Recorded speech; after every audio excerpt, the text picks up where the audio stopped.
the wealth management ecosystem is evolving, and I think it's becoming much more client-centric.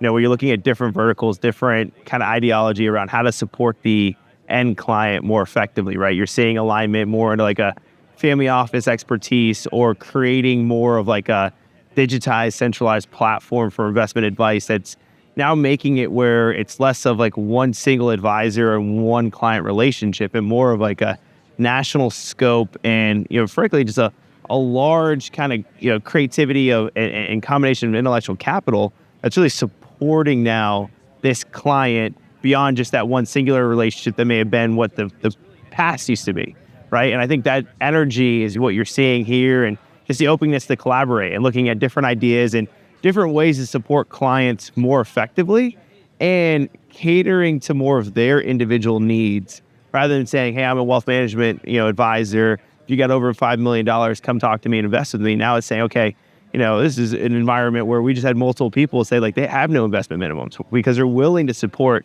whatever walk of life it is, knowing that there may be a larger opportunity there depending on the certain individual that it is or kind of the marketplace that they're serving and the community they're trying to serve. So I just think it's really fascinating how you went from kind of a staunchy world of like, minimums in corporate offices and, you have to come in wearing a suit and tie to, hey, we really just want to help you.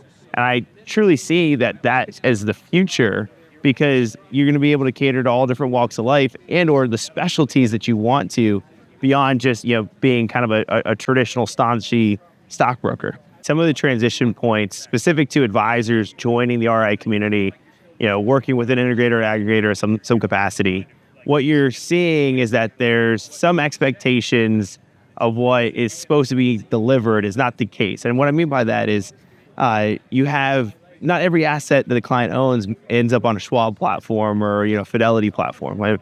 So when you look at like alternatives, you start looking at like 529 plans, look at traditional brokerage business, look at like the variable annuity suite or just annuities and insurance in general, right? These are, holdings that clients have that have worked hard to build and add money to, or the advisor may have had like a key part of their practice to support this, that I find sometimes the RIA has not really addressed, right? They're building a lot of the asset management platform, which is fantastic and certainly needed, right? But when you're looking at supporting an advisor, and especially ones that are looking to transition, you do have to look at their book holistically, right? And I see constant change and really just some gaps in regards to like how advisors are coming on board and more efficiencies that could be created there, which I think some of what the Pinnacle platform has done a really good job at, is like try to identify these things on the onset. Because I think too, setting expectations is critical, right? Regardless if it's the end client, whether it's an advisor, whether it's an institution, I think just having that expectation that like as much of your tech-focused RIA platform may be and how exciting some of what it is that you've been building, it doesn't mean that any and all assets can be immediately plugged in. It doesn't work that way, right? And I think some of that is just, it's coming with the industry of a, tech-forward mindset, assuming everything adapts, and that's not always the case. There's a couple categories for an advisor if they're leaving the traditional brokerage or broker-dealer world.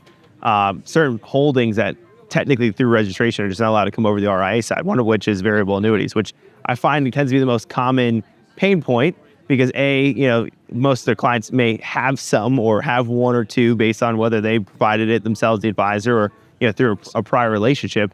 But also it ends up being a larger sum, right? 529 plans sometimes get grouped in, but when you're talking $20,000, $40,000, $50,000, advisors aren't really too worried about that, right? But $1 million annuity, that's a decent chunk of change in someone's overall estate. So we're seeing some pain points there in regards to just the separation from FINRA, which in a lot of ways is a positive light. However, those variable annuities don't automatically come on board. So something that we've looked at as a firm and trying to investigate more of a true service platform that supported our VA solutions, which creates a little bit of a bridge there. So you have a servicing conduit. But I think before you even get into that, I think the expectation, understanding that when you go RIA, you're walking away from some of the oversight capabilities that you have when you're a FINRA affiliated firm. And I think some of that is overlooked. And sometimes it makes a lot of sense, right? If you have $100 million of assets and 1% of it's on the brokerage side, it doesn't really play a factor. But others that see the opportunity of going RIA, we're not realizing that 30-40% is still being held in a BD type wrapper.